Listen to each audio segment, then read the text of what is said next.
Welcome back to At the Buzzer. I'm your host, Dean McCollum, joined alongside my co-hosts, Andrew Loveletter, Campbell Klein, and Tyler Fertel. And it's been a quarter through the NBA season, and each quarter of the season, we're going to be doing an NBA recap of what's been going on. So we're just going to be covering some headlines. You guys have put some questions in the chat that we're going to discuss. So the first question was submitted by Tyler. Is Julius Randle an all-star? So we're going to go to our only Knicks fan on the podcast, Andrew, right here, to make his argument or his case to say whether or not Julius Randle's an all-star. I think I know what he's going to say, but Andrew, it's all yours. I mean, of course, how could I not think that Julius Randle's an all-star? I think that there's a ton of talented forwards, front court members in the East Court between Durant and Embiid, Sabonis, and then guys who, maybe aren't having the greatest seasons, but are still very good, like Jason Tatum, or if Jaylen Brown gets classified as a small forgot forward. a pretty big one. Maybe Giannis. You did forget him. Yeah, Giannis. Okay, so also Gordon Hayward's having a career year as well. So there's a ton of guys that Julius Randle's competing with, but I think what gives Randle the edge is that the Knicks are actually in the play-in race. And if you look at their roster, you can make a very good argument. I'm a Knicks fan, and I can make a very good argument that is the worst roster in the NBA. Maybe, I was going to say, yeah, that's probably the worst roster in the NBA, to be completely honest with you. But Julius Randle now is actually playing very good and not making it the worst roster in the NBA. So I think that because they're around that like 8th, 9th seed, they can give it to Randle. And I found this interesting stat today that Julius Randle is the only player in the NBA that's averaging at least 20 points, 10 boards, and 6 assists while making at least 1 3 a game and averaging under 4 turnovers a game. So there's guys that are averaging, 20, 10, and 6 like Giannis and other guys, but they turn the ball over a lot in their high usage situations. But Julius Randle is actually doing a good job of limiting the turnover, something that he could not do last year. And one thing that I think has also contributed to Julius Randle's all-star caliber season is he's totally taken out the spin move from his repertoire, and that's just changed his game completely. I mean, he averaged about 3.5 spin move turnovers last year, but now he's got that down to like 0.1. He rarely ever does spin moves, which is definitely very effective. And he's kind of the engine of the Knicks offense. He can actually shoot threes now. He's shooting like, I think high 30s% for threes. He's pretty efficient. He's dropped a few triple doubles. So yeah, I think Julius Randle definitely deserves to be an all-star. If Magic Johnson says he deserves to be an all-star, then he deserves to be an all-star. All right, Andrew. I'm going to disagree with you right here. And the only reason why I agree with you, Julius Randle's having a career year for him. But the only reason why I'm going to say he's not an all-star, I think he's going to be one of those players who just gets left out. But do you think like some of these players, because he's obviously not going to be an all-star starter, because in my opinion, I think in the East at least, so for the front court players, I think it's going to be Joel Embiid, Kevin Durant, and Giannis. And do you think he'll be an all-star over players like Sabonis, Vucevic, who's having an amazing season? Who else? Jason Tatum, people like that. Bam, people like that. So I know the Knicks are in the race. I think for the that plan. Some of those guys might be better, maybe more talented players. Probably they're definitely more well-known and liked within the media. But in terms of standing-wise, the Magic and the Heat, as I'm seeing right now, are 12 and 13 seed. And I promise you, they do take into account your team, because if they didn't care about team success, then Bradley Beal and Zach LaVine would have both been all-stars last year, and they weren't, because their teams were bottom 5 in the league. Right now, the Knicks are the 9th seed behind Charlotte, which maybe gives Gordon Hayward the edge, but the Heat don't look too good. Orlando is not the greatest team either, so I'm not sure. I know that they take into account the team's record, but that's not all of it. You understand that, right? Because that is true, but I'm just saying Julius Randle's numbers are pretty unique in its own right, and I don't think that Bam's numbers or Vucevic's numbers are that more impressive, or even closer. I mean, I don't know their numbers exactly, but I think that Julius Randle is one of the most impressive stat complete stat lines in the NBA. And if the fact that the Knicks are a higher seed in those teams, I don't know how they wouldn't give it to Randle over those guys. Although I think one reason why he might not get it is just because those players are more well known in the media. Like those players have been all-stars before. Like they're more well known to do good things, whereas Julius Randle has never been known to be an all-star in his career, which is, I think, might actually fault him because outside of the starters, the fans only vote on the starters. The media votes on all the rest of the reserves. So I'm not sure how well like Julius Randle is in the media compared to some of those other guys, those former all-stars that you mentioned. So I think that also is going to play a big part into whether he get the selection this year. Do you take him over a player like, let's say Chris Middleton, for example, or a Tobias Harris, or maybe an Andre Drummond, or like you said, a Gordon Hayward or a Pascal Siakam? Like, do you think he's better than all those players? Because if he is, Pascal then, Siakam's having the worst season of his career. I know. He's having a terrible season. He's not having a good season. He's not going to be an all-star. There's no chance. Gordon Hayward is having a career year, but then again, Bradley Beal was averaging over 30 last year and his team wasn't good, but I'm pretty sure the Hornets are actually in the play-in race or playoff race. So I actually think Gordon Hayward has a good chance. I'm not sure what Middleton's stat line is. Middleton is playing pretty well. Because he's been a back-to-back all-star, I can definitely see him being a reserve, but I think he may also count as a guard as well, because for the reserves, they have to balance out guards and forwards. So I think he's a small forward. Yeah, he's listed as a small forward and Jaylen Brown shooting guard. Yeah, Jaylen Brown will definitely make it. I mean, Andre Drummond's having a good season, but I mean, the Cavs, what are they, like 8th seed something? I don't know. There's a lot of guys. There's definitely a lot of guys, but another one interesting is Tobias Harris. I don't think Tobias Harris will win, but he's having a good year too. He is having a good year, but it's when there's so many guys, so many really good players on every team, it's really hard to have multiple all-stars from the same team, especially when you have like a Joel Embiid on your team. Yeah, I just looked at his stats. His stats are not nearly as good as Randle. And like you said, he has an Embiid and a Ben Simmons on his team, so it's a lot tougher for him. But yeah, you're probably right about that one. Yeah, and also saying one more thing. I don't know if you want to talk, Campbell, after this, but for Julius Randle, I'm going to give him a little credit. I think that Andre Drummond, I think that he's a very above average starting center in the NBA. I don't think he's an all-star, so I'm going to give Julius Randle credit. I would definitely vote him to be in the all-star game over Andre Drummond, like Tyler mentioned him a bit. But Campbell, do you have anything to say about Julius Randle? One quick thing though about your Chris Middleton point. Randle, while he's slightly less efficient, he's averaging more points, rebounds, and assists. So I'm not sure why they would give it to Middleton over him. Defense? Julius Randle's playing defense this year. Not really. Campbell, do you have anything to say about this? I don't have much to say. I think Randle's deserving of being a reserve. I just don't know if he's going to get the votes because like when the Lakers aren't playing and I go to like my league pass, I'm not like, oh, let's go watch Julius Randle and the Knicks. I'm like, oh, let's go watch LaMelo Ball and the Hornets. And then I see Gordon Hayward, like you said, or someone like that. But also some of those players who started the season really well, their teams are hitting some rough patches. The Magic haven't won many games in the past week or two, so that could be an issue for Vucevic or someone like that. But I think Randle's deserving of it. I just don't know if he'll get the nod. All right, so now that we're done talking about Julius Randle and whether he's making the All-Star team, we're going to go to a few trade candidates. So there have been a bunch of rumors in the past few weeks, especially on one of these players that I'm going to get to first.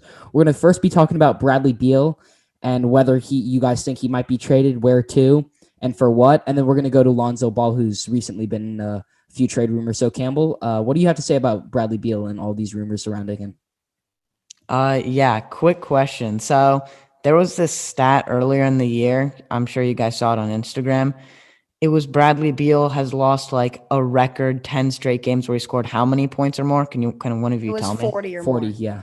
Like that's ridiculous when you think about it. I saw this stat after I forget who the game was against, but he's playing really well this year, leading the league in scoring, and his team just isn't getting wins. And it's not like he's being super selfish with the ball or anything. Like he's putting up good shots, and he's not the most efficient player in the whole league, but he's doing enough for his team. And he's putting up 35 a night, and the Wizards just still can't win. And tonight we saw them squeak out a victory against the Nets in a pretty crazy game. If you didn't watch that, definitely go watch the last minute or two of that game. But now to Bradley Beal and whether or not he'll get traded, I'm sort of hoping he does. I don't really have anywhere in mind. I haven't really put much thought to it, but I think it would be really fun to see him on a contender. I don't know how exactly he would fit in with a real contender with other stars. I don't know if he could really take like the spot of a role player, if you will. But that would be really interesting to see just how he sort of fits in with other stars. Not that Russell Westbrook isn't a star, but I don't think they're championship bound or anything. So that's what I have to say. Yeah, like you kind of said, I would like to see Bradley Beal traded. I'm not sure if he's going to. He hasn't.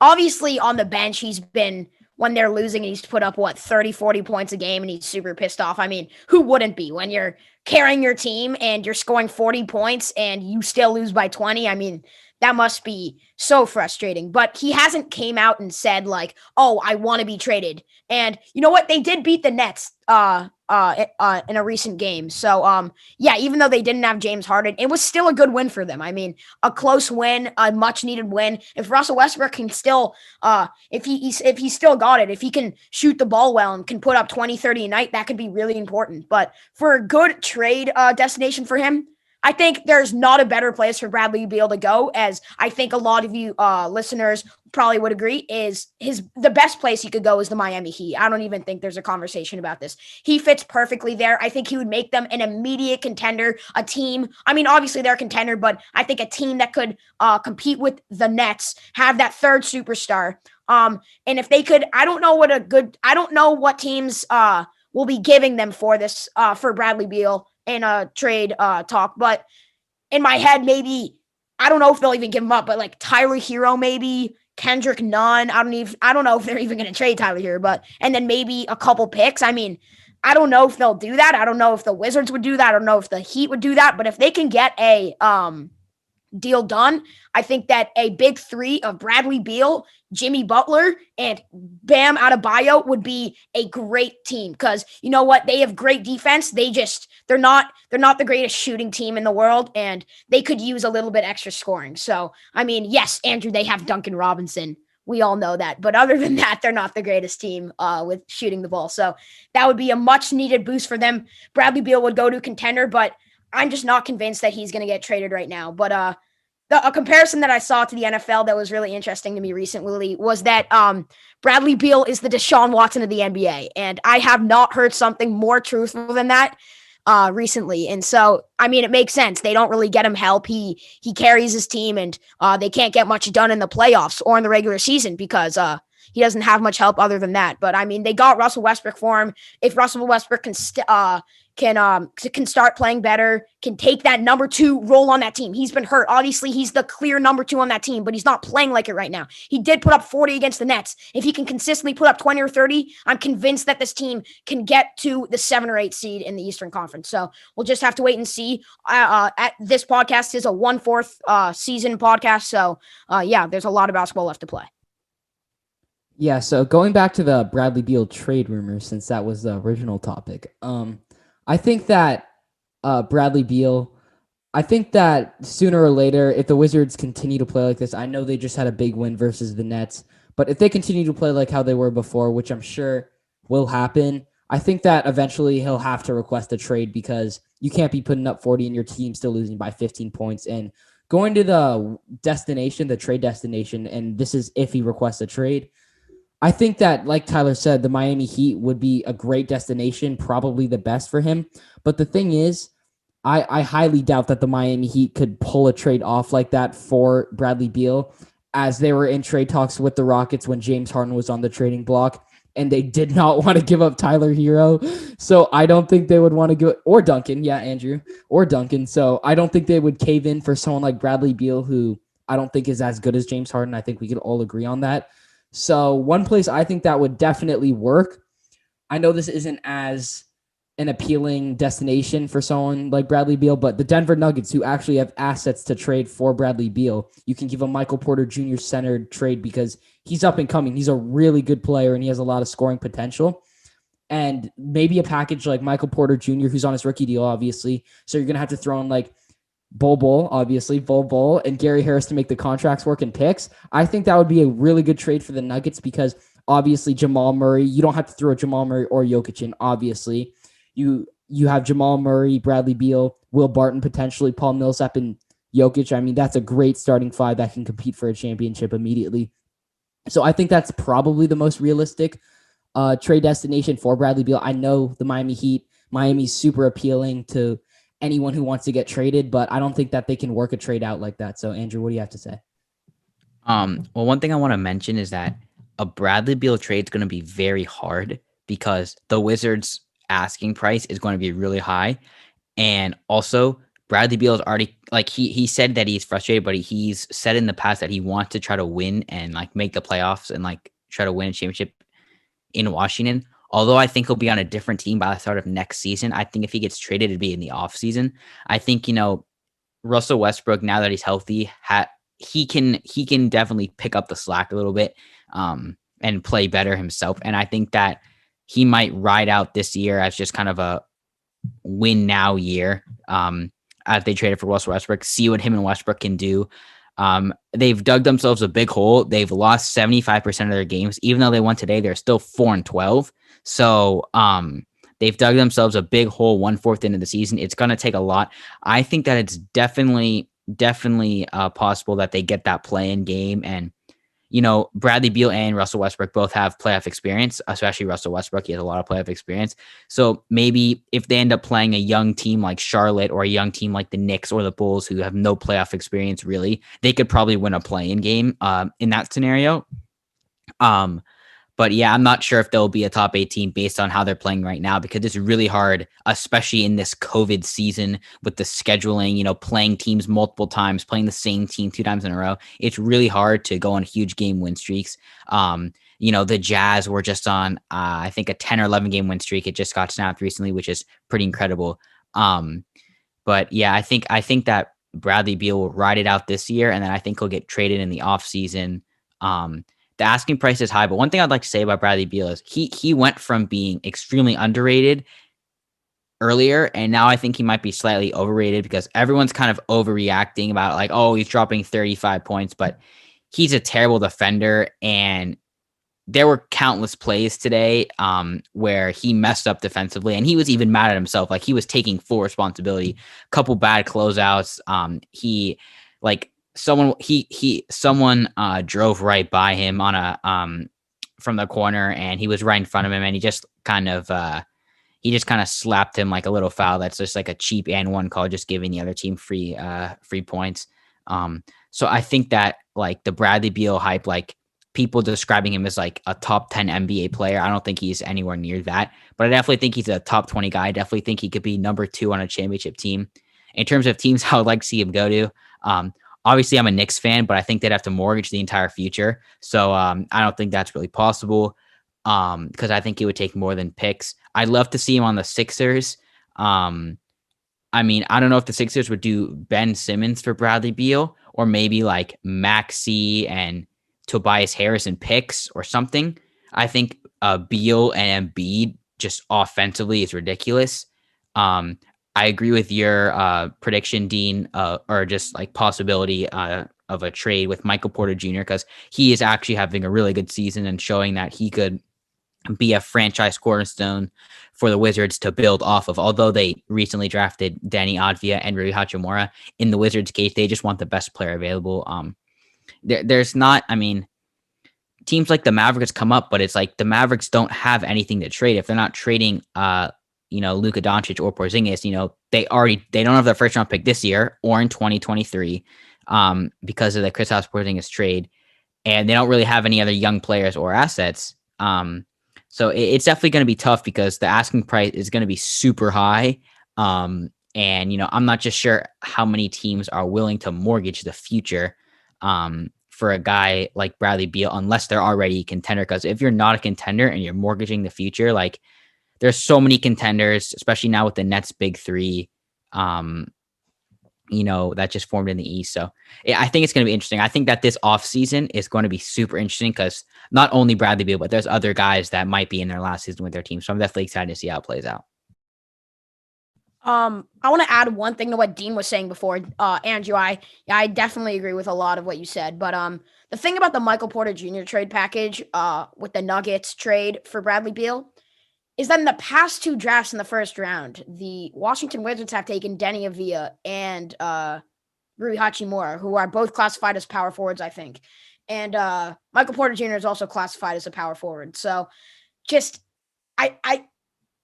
I mean, if the Nuggets can pull off that trade, they're an immediate contender to make the finals. Because I mean, they can definitely compete with the Lakers if they get that third good player, that Bradley Beal to go alongside Jamal Murray and Nikola Jokic. I don't know if the Wizards would just do that, because having 3 young power forwards on your team, that's just, I mean, they're kind of becoming becoming a young Pistons in a way. Having Jeremy Grant, Blake Griffin, Mason Plumlee. I mean, I understand that, Tyler, but I think that's a slight overreaction because Denny Avdia can play small forward, Rui can play small. You can play 2 of those guys. I know. You can play 2 of those guys on the floor at the same time. And if you're the Wizards, you just need talent. It's not about fit. I know. But what I'm saying is that if they can get a player like Tyler Hero from another team, which is a position that they would be in need if they traded Bradley Beal, I think they would maybe. Obviously, I really like Michael Porter Jr. I have him on my fantasy team, first of all, and he was my most improved player of the year pick going into the season. I think that he's playing really well so far this season, and I only think he's going to get better. But if I'm the Wizards and I'm trying to trade Bradley Beal, I might want to get a player back that will fit straight into the starting lineup where we need him. Maybe that definitely makes sense, Tyler. But also, you can also draft guys with draft picks you get, and there's only so many good young small shooting guards that are out there. If you're the Wizards and a guy wants out,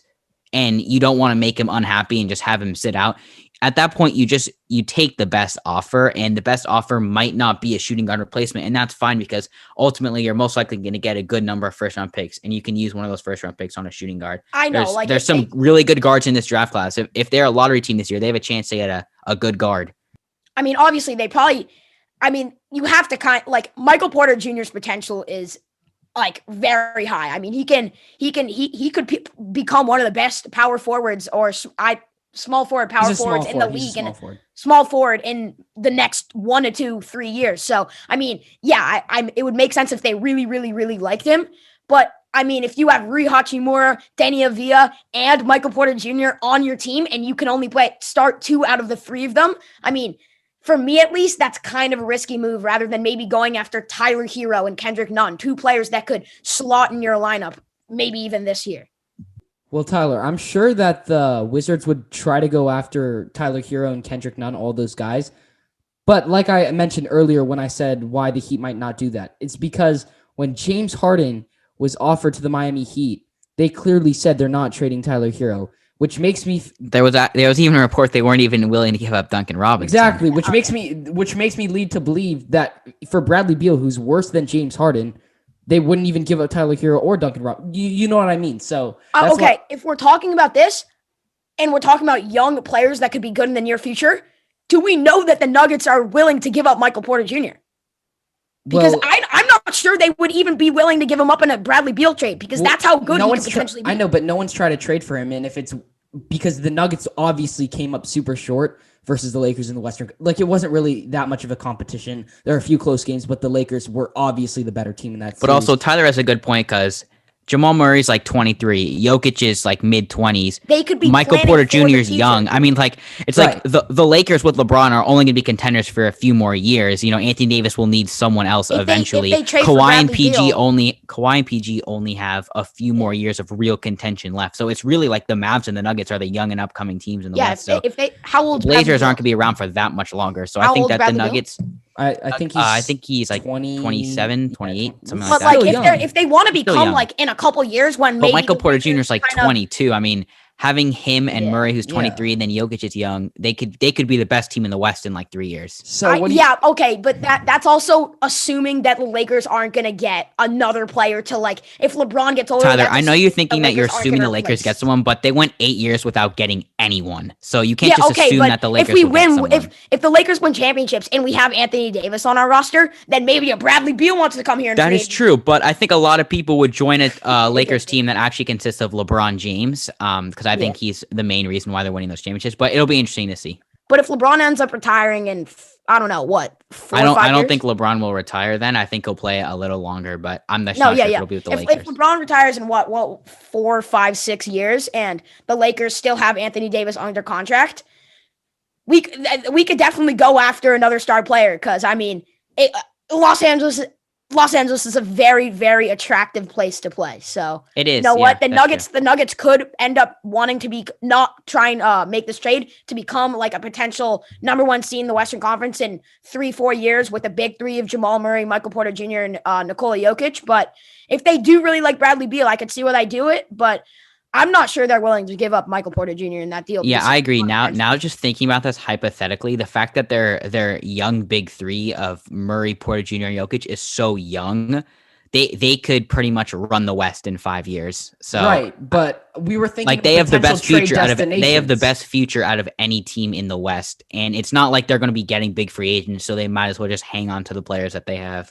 Right, but And- I was just talking about a potential Yeah. trade destination, and I felt like that one would make the most sense because obviously the Heat made Yeah, I it can clear see they're that. not giving up Hero, which is why I was like, Michael Porter Jr. has never been involved in anything, which is why I threw that in. But anyways, Wait, can I You have add one more one more thing? Yeah. thing really, really quick? It's talking about Andrew's trade destination, the Philadelphia 76ers. I could see him going there. I just don't think they have as good of a trade package as other teams do. Because I mean, I don't think they're giving up Ben Simmons or Joel Embiid, obviously. But I mean, Tyrese Maxey, Matthias Thybulle, a couple picks. I don't. Tobias and Harris. Tobias Harris. Tobias They Harris. wouldn't do that. I mean, I don't think they would even do that. So I mean, I they mean, could it's definitely probably end not up the making a best run at offer, him. but it's just they a don't. thought. Yeah, I don't know if they have the best to offer. I mean, out of- if the okay. Wizards really value Bradley Beal's opinions, they might ask him where he wants to go and just trade him to that team. So who knows? Maybe he wants to go to the Sixers. Yeah, I'm not sure. I heard they promised to not trade him to a team that he doesn't want to go to when he signed a contract extension. So yeah, we'll see. All right, so now that we've talked about Bradley Beal for the past 10 minutes, we're going to move on to someone that I mentioned earlier 10 minutes ago that we were going to discuss, and that's Lonzo Ball because he's been in a lot of trade rumors recently. So, Campbell, we haven't heard from you in a bit. So, what do you think about Lonzo Ball? Where do you think if you think he's going to get traded, where will he go? Where would be a good spot for him to go? Yeah. So first, just not even talk about, or actually, this is sort of talking about the trade, but I don't know. I don't think I was talking with you, Dean, earlier about this, and I agree with you. I don't know if he's going to get traded because if anyone were to trade for him, it would be a contender, and there aren't that many contenders in the league that are like looking for playmakers to handle the ball. Like Lonzo Ball can't shoot to save his life.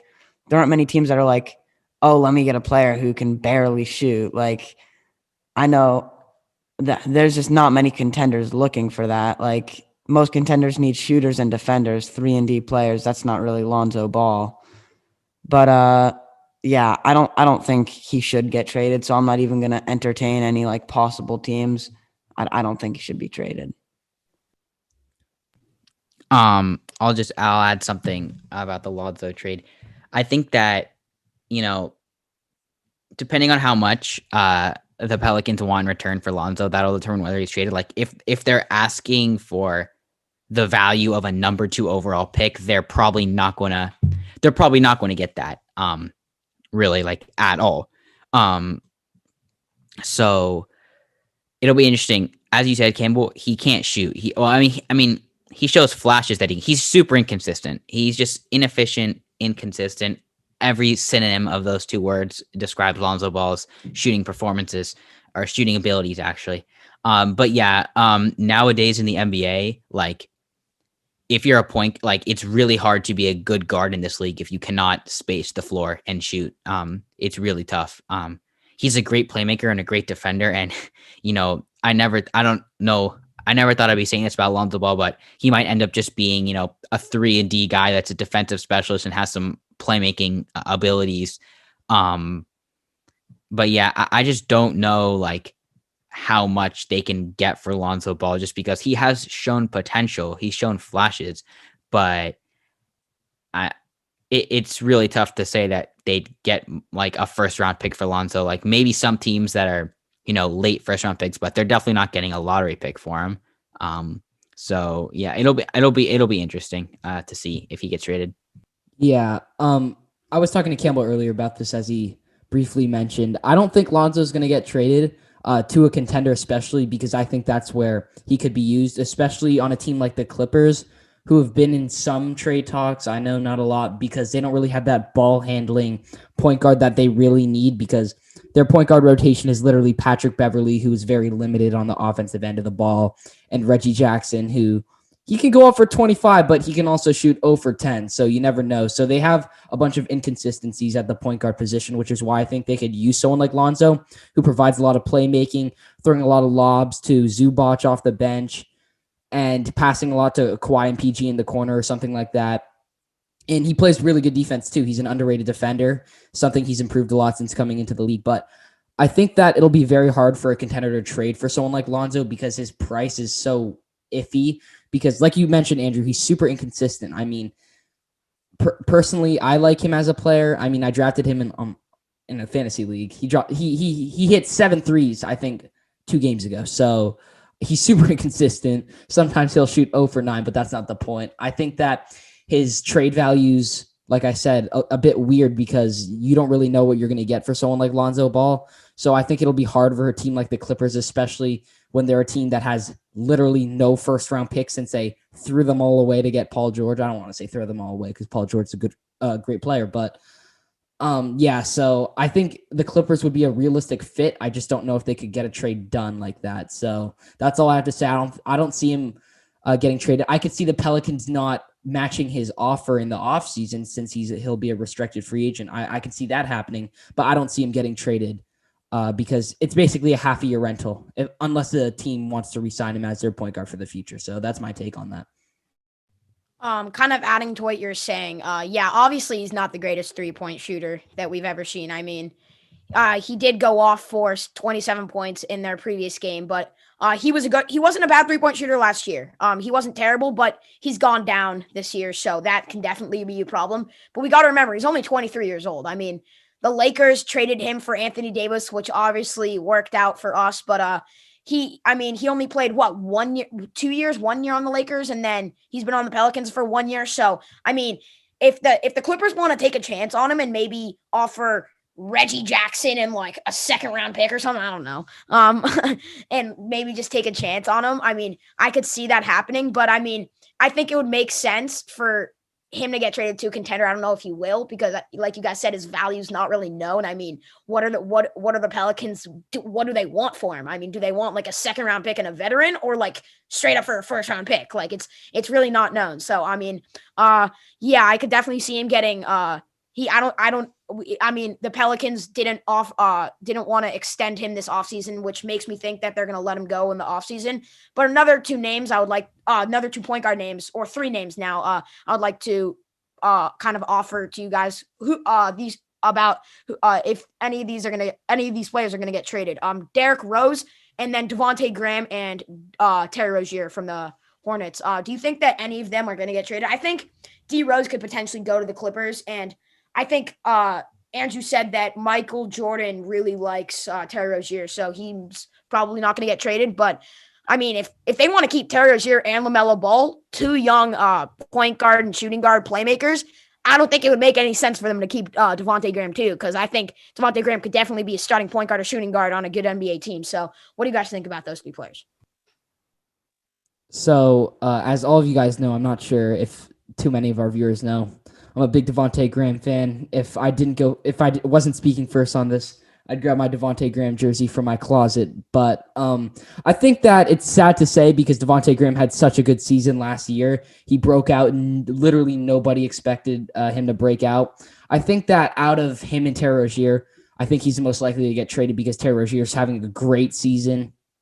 in Devontae Graham. I mean, he's not getting the same production. He's being more inefficient, and he's unreliable on the defensive end. So are LaMelo and Terry Rozier. But I think that Michael Jordan really liking Terry Rozier, it's unlikely that he trades him, especially after coming out by saying that. And LaMelo's obviously not getting traded. So I think Devontae Graham, I think they roll out with it through the season. I believe Devontae Graham's unrestricted because he was a second-round pick.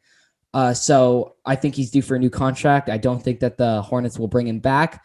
Now going to D Rose, I think the Clippers could go out for him. I think that they would have to give more than Reggie Jackson a second-round pick because Reggie Jackson literally was on the Detroit Pistons. This isn't why they wouldn't do it, but Reggie Jackson was on the Pistons before he was on the Clippers, I believe. And you're not winning that trade if you're Detroit, if you're getting a second-round pick for Derrick Rose. And who was the other point guard, Tyler, you said? It was Derrick Rose, Terry Rozier, and Devontae Graham. Okay, so yeah, that's what I have to say about those three guys. Campbell? Yeah, I don't really have anything to say, so we can skip me. I'll just add one quick thing. Yeah, Terry Rozier, I'm almost positive that he's a Jordan brand athlete. And that Michael Jordan, the reason why he overpaid for Terry Rozier because he's on a nice wealthy contract. The reason why he got that contract because MJ liked him, Jordan brand athlete.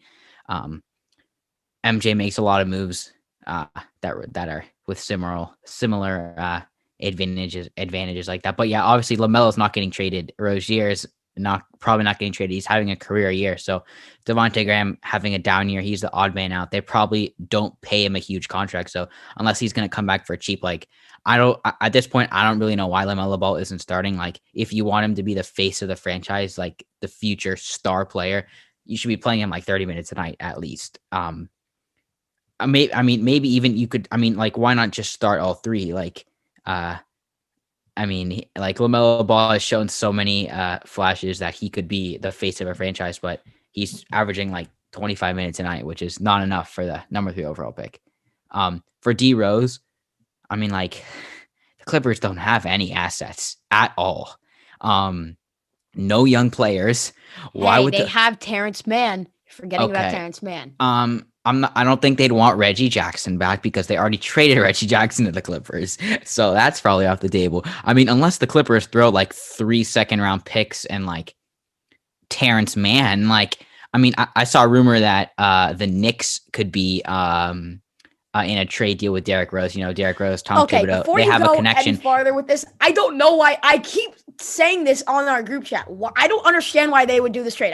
I'll explain to you right now. I'll explain to you if you let me. The reason why is because Elfrid Payton is the worst starting point guard in the NBA, and the Knicks rookie Emmanuel Quickley is a scoring point guard. Derrick Rose historically is a scoring point guard. D Rose could be a great mentor for Quickley and also be a viable starting option if Quickley isn't going to start, because Elfrid Payton has proven that he should be cut, and maybe he'd be a part of the trade. But I actually heard something from like a Detroit reporter that of the players on the Knicks that could be eligible to be traded, the young guys, meaning Frank Ntilikina, Dennis Smith Jr., they're high on Dennis Smith Jr. I could not give you one good reason why the Pistons like Dennis Smith Jr., but if they do, I wouldn't be surprised if isn't he going to play in the... Yeah, but he's on an NBA contract, so that doesn't mean he can't be traded. So, if they want Dennis Smith Jr. and 2 second-round picks, I'm doing that immediately because, Derrick Rose, he's going to be a free agent, but, there's no better place, and the Knicks have an insane amount of cap room. They could give him a nice little contract, so I think the Knicks would be a decent fit for D Rose. I think that would be... what you explained there makes sense. I don't think that the Knicks would trade for Derrick Rose just for the fact that he could be a mentor for Emmanuel Quickley. I don't think... for that sole reason they would do that trade. That's not the sole reason. It's just a benefit. Yeah, if they did that trade, it would make sense for him to mentor Emmanuel Quickley. But they're not going to be a playoff contender this year, or probably not next year either.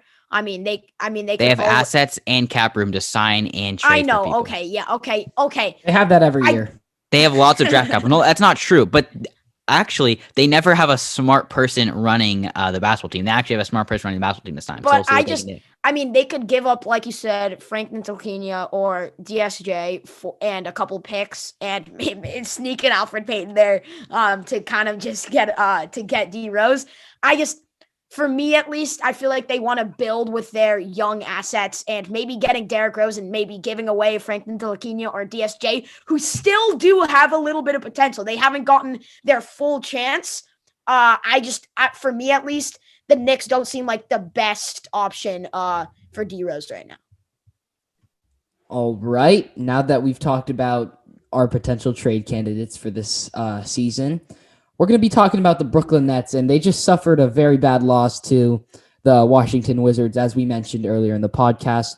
And the question I want to bring up to you guys is, should we be worried about the Nets, maybe whether it's coming out of the East, especially about their defense? So, Campbell, I know you wanted to talk about this. So what do you think about the Nets? What do you have to say about them?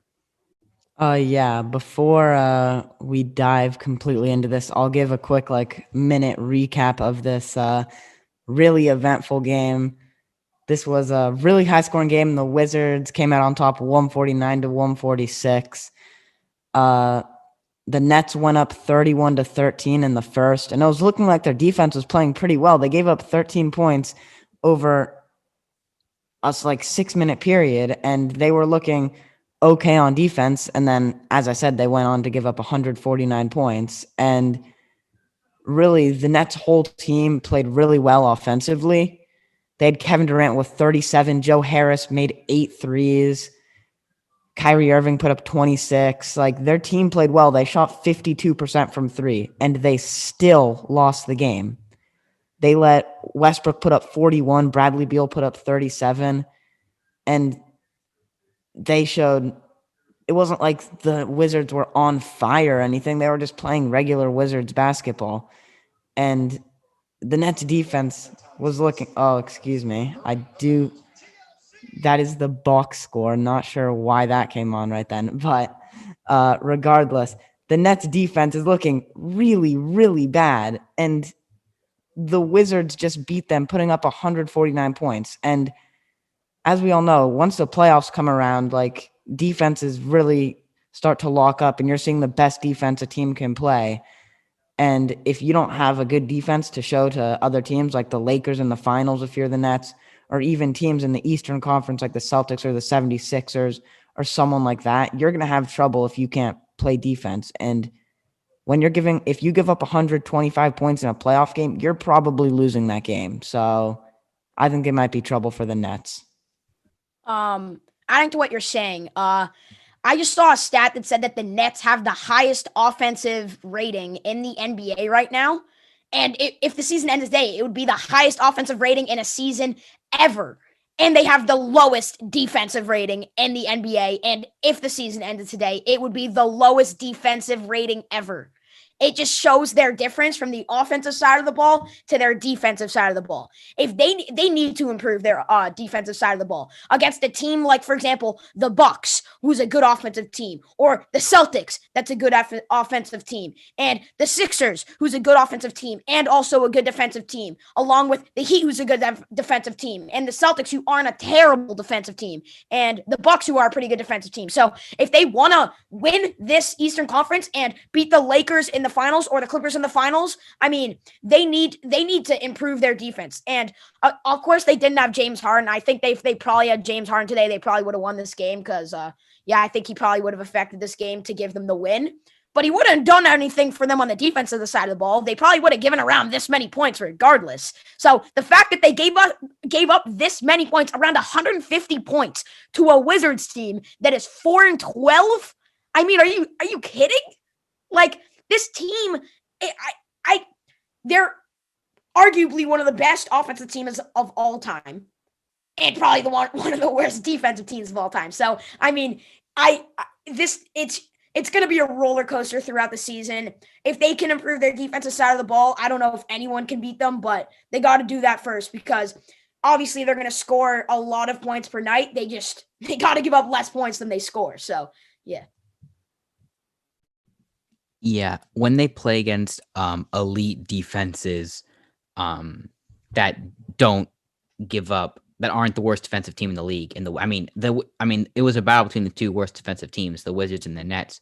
When the Nets play against a playoff team like the Bucks or the Sixers or the Pacers or the Heat that actually are a good defense, like they're not going to be able to drop 147 points per game. And so if they're giving up 140 points, then they're not going far. So they definitely need that. But, one thing, I don't want to like be offensive to Steve Nash because I think he's a great player, definitely Hall of Famer. If he's not already in the Hall of Fame, I'm not 100% sure, but he's not looking like he knows how to coach a basketball team. I'm just going to say it right now. They don't have any offensive plays or any offensive sets. Kyrie Irving and Kevin Durant just run around, passing and cutting, screening away, pick and roll, ISO 50% of the offense. And yeah, they're scoring, but that's not viable in a 7-game playoff series. And the fact that they also have no defensive principles. Sometimes they're switching, sometimes they're not. Sometimes they help off of threes, sometimes they don't help off of threes. Sometimes they pack the paint, and then other times there's just literally no one there to rebound the ball, and they give up offensive rebounds. And they also turn the ball over a lot. They're careless with the ball. One thing James Harden, which has kind of been a knack on James Harden his entire career, that he turns the ball over a lot. But yeah, they're just not good defensively. And in my opinion, they're not very well coached, or at least it doesn't look like they're very well coached, because especially on offense, like when Kevin Durant and Kyrie Irving ISO and make a shot, sometimes it makes it look like what they're doing. But when they miss a shot and everyone's just standing around, it makes it look like they're just playing like rec basketball. Like it doesn't seem like they really have any offensive schemes like in place. A lot of people try to hate on Steve Kerr and people say that he's not a good coach, but he actually had a system in place. He had sets when he had Steph and Clay and KD, and that's why their offense was so unstoppable. And KD's not even a bad defender, and Kyrie Irving's not a good defender, but he's capable of playing defense. And Harden in the playoffs showed that he's capable of playing defense. And I know maybe not every game that they'll play defense, but when you're giving up 150 points to a team that's 4-11, that's just unacceptable. Adding to what you're saying about Steve Nash, in his defense, he is three of the best ISO offensive players of all time. Obviously he can put sets in place and put schemes in place and run all these different plays and stuff. But when you have James Harden, Kyrie Irving, and Kevin Durant on the same team, there's not much you can do to coach them, because what they can they can get open shots on their own basically whenever they want. So them three working together on the same team is something that is definitely difficult than it seems to coach. More difficult than it seems. That is definitely true. And I think that the Nets, if you look at all the teams, it's probably the hardest team to coach because of what you just mentioned, having 3 guys that score so much on isolation plays. But if you think about it, Tyler, when one of them's isolating, like for example, if Kyrie Irving's isolating, you have 4 players standing still. Their offensive is stagnant. Everyone else is disengaged from the play. You know why the Warriors offense was so unstoppable? Everyone's moving, running around. They actually run like sets and schemes, like, back screens, and they make cuts. To be honest, Joe Harris, I think, doesn't get enough credit for the screens he sets, and he's a great 3-point shooter, obviously, but he also plays defense. But I always see him out there like running around, passing and cutting, but like DeAndre Jordan just stands at the elbow and just like runs back and forth, elbow to elbow, setting screens. And they just ISO, and it looks good when they make shots, but when they miss, it just looks terrible. They eventually they're going to have to run plays when they play against a team that scores consistently. In a playoff series, they will have to run a play. They can't just give the ball to Kyrie, give the ball to James Harden, give the ball to Kevin Durant, and just let them go one-on-one, because they might drop 140 points, but they also might lose the game in that scenario. And I think that's a reason why the Houston Rockets haven't won anywhere, is because James Harden plays ISO, everyone's disengaged, everyone's stagnant. So if James Harden ISOs and he can't make a shot, no one's ready to make a shot because they're just standing there assuming that he's going to ISO and shoot it. So you kind of want to have your entire team engaged, and you want to have some movement so you're harder to guard, because individually they're not hard to guard, but as a team they are easy to guard. If they have one guy, if they have like Kyrie Irving ISOing on the right wing, and then they have 4 guys on the left side, it's so easy to double team and guard that, because you have 4 guys on the same side right next to each other with 3 defenders. It's so cluttered. There's no space. So it's really easy to guard as a team. So yeah, no offense to Steve Nash, but I think he definitely has to put something in place to get some more movement, and get that team, some little more offensive flow. Yeah, I'm going to quickly say my take on the Brooklyn Nets, as you guys covered a lot of what's gone on in their season so far. I am worried about the Brooklyn Nets, especially on the defensive side. I believe they have 3 open roster spots, which they can use to sign free agents, or 2 now. Because they signed Iman Shumpert. Okay, that's what I was going to talk about, because I think that Iman Shumpert, obviously, Andrew, you're very familiar with him. I think most of us are, because I'm a huge LeBron fan, so I was very familiar when he was on the Cavs. He brings a lot of perimeter defense to the table, and I think that it was a rumor that they were going to try and look at a trade for JaVale McGee, who doesn't even have a role on the Cavaliers anymore, as they just brought in Jared Allen, who was just traded from the Nets, which is part of the reason why their defense is so bad, because he's one of the best rim protectors in the NBA. And they not only do they need rim protecting because DeAndre Jordan isn't as agile and fast as he once was in his Lob City days, but they also need perimeter defense because Kyrie Irving, I believe he said in his post-game interview, like he couldn't guard a stick today or something like that. And obviously James Harden, him and Kevin Durant especially, those two are improved defenders over their careers. But I think it'll come with time. Their defense will get better with time. But I'm definitely going to need to see more from their bench, especially. I know Joe Harris is putting in all of his effort to get around those screens and play lockdown perimeter defense. I need to see more from guys they traded for Landry Shamet, who they traded their first round pick to get him, and he hasn't done anything really. I need to see more from Bruce Brown too. I know you can't expect much from these guys, as they'd barely crack a rotation on many other teams in the NBA. But Bruce Brown, they traded for him the first trade of the offseason. And he's known as a perimeter. He's known as a defensive-minded point guard, and he can't defend anything. So I think they really need to use those last 2 spots on their team to figure something out. I don't know if this is possible. Maybe signing someone like Tyson Chandler, who brings he might be a little too old for them to sign. I know he's in the NBA last year, but someone who can. I think they need to sign a center if they're not going to trade for someone like JaVale, or they definitely need to get someone who plays good perimeter defense, and they did that in Iman Shumpert. So hopefully they can get their act together by signing 2 guys. Tyler, do you have anything to say? Yeah. There's been rumors that they're going to get Andre Drummond from a buyout, that the Cavs are going to buy him out. I think that it is close to 0 that happens. I might have just, I'm sorry guys, if that happens, that might make the Nets over the top, but cause he's a good defender. I mean, he's a good shot blocker. Just knock on wood right now.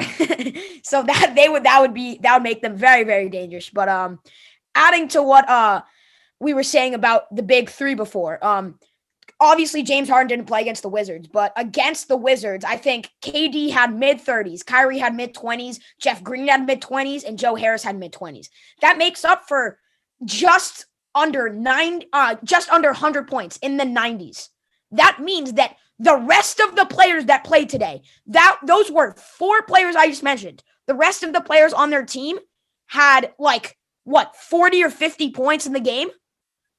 All of them combined had 40 or 50 points. DeAndre Jordan had 8, which puts them over 100. So then their whole bench had 40 points. I mean, obviously that's probably around that's around league average. That's good for a bench. 40 bench points is better than you think. Now that I'm thinking about that, that's not a bad bench, especially for a Nets team whose backup point guard is I don't know, Chris Chiozza or something. Bruce Brown. But I mean, they need to sign some people onto their bench, because they can't have, when James Harden gets back and Joe Harris and Jeff Green don't put up in the mid-20s consistently or really at all, their bench is probably going to need to score around 40 or 50 a game if they want to contend with good teams. Because, I mean, other than Kyrie Irving, Kevin Durant, and James Harden, I mean, they don't really have another scorer other than really Joe Harris, who they can consistently get more than 10 out of consistently, because I wouldn't say DeAndre Jordan or Jeff Green can. So, I mean, if they can get a couple more players, potentially signing JaVale McGee to be their starting center and push DeAndre Jordan to the bench, I mean, yeah, I think they can do, maybe sign 2 good players with their, to remaining roster spots. I don't know if they can with cap space, but we'll see. Yeah, Dean, I think we're moving on to shot clock now. All right. So, as all of our loyal listeners / viewers know, we have a traditional segment at the end of each episode called the shot clock segment. And so we're just going to get right into it because I assume all of our viewers know what this is. So I believe the shot clock question is, when I was speaking, you guys were saying what it is in the chat. So Yeah. is it, Here, will I'll the say it if Mavs? you want. Okay, you can present. If I'm correct, Andrew, I think we're doing shot clock is, are the Mavs going to win a playoff series, or are they going to be a top 5 seed? Just will they be able to make it out of the first round and win a playoff Okay, series? so will the Dallas Mavericks be able to win a playoff series? Will they make it into the second round of the Western Conference playoffs? All right. So now that everyone is aware of the question, I'm going to get my timer out. And you know what, Tyler, we'll start with you since you're already unmuted. So Tyler, you have 24 seconds on the clock. Ready? Begin. Okay, so for now, I'm going to say no. They could potentially make a trade, maybe get a Zach LaVine. Andrew said they could potentially get a Bradley Beal. I don't think they will, but I think Zach LaVine is definitely more realistic. Kristaps Porzingis is not showing he can be the second option on a contending team right now. He's not playing very well. Luka Doncic is having to do all the heavy loading on his own, and they don't really have very much shooting other than him. So, I mean, they could potentially make it out of the first round, but right now, they're not even looking like a top 5 seed, top 6 seed in the Western Conference. Maybe even a playoff team. So, yeah, that's what I'm saying. Yeah, I can get around that because I thought I was very high on the Mavericks this season, so I can definitely agree with what you're saying. Yeah, so was I. It's kind of frustrating that, what are they, 10 seed, 11 seed right now? I mean, they're on a 5-game losing streak. I will talent, that inform should you not with my be- shot clock what seed they're in. All right, Andrew, now that it seems like you have a very compelling argument brewing up, you're next. So 24 seconds on the clock. Ready? Begin. Well, as being someone who would love to see the Mavs finish with the least amount of wins possible, I'm pretty happy. They're 8-12, 13th overall seed in the West. They're not doing too well. 5-game losing streak, as Dean said. There's no chance that they're going to beat any of the top teams: Lakers, Clippers, Jazz, Nuggets, Suns, Blazers. I'm taking all those teams over the Mavs. I don't think they make it out of the first round. All right, Campbell, you are second to last person who's going to be doing the shot clock. 24 seconds on the clock. Ready? Begin. I'm going to disagree with Tyler and Andrew. Of course, if the Mavericks finish as the 8 seed, they're not going to beat the Lakers, Clippers, whoever's the 1 seed. But if they can get up there to like 5 or 6, I'm going to take the Mavericks to win that series. I think Luka Doncic is just too good. Kristaps Porzingis is still trying to get his legs back. He's only played 9 games this season. And overall, Luka is just going to will that team to one playoff series victory at least. I would love to see them I want them to lose games, but I think it'd be way more compelling for them to get to like a 4 or 5, even 6 seed, because then they have a actually good chance of winning a playoff series. But if Porzingis isn't a viable number 2 option, then they're not going anywhere. I think a playoff series, if like the Mavs end up being like the 5 or 6 seed against maybe the Nuggets or the Jazz, I mean, that would be a very compelling series, because like a Donovan Mitchell versus Luka, I mean, that would be such a cool matchup to watch. Okay. Dean, I will be timing you now. 24 seconds on the clock, starting now.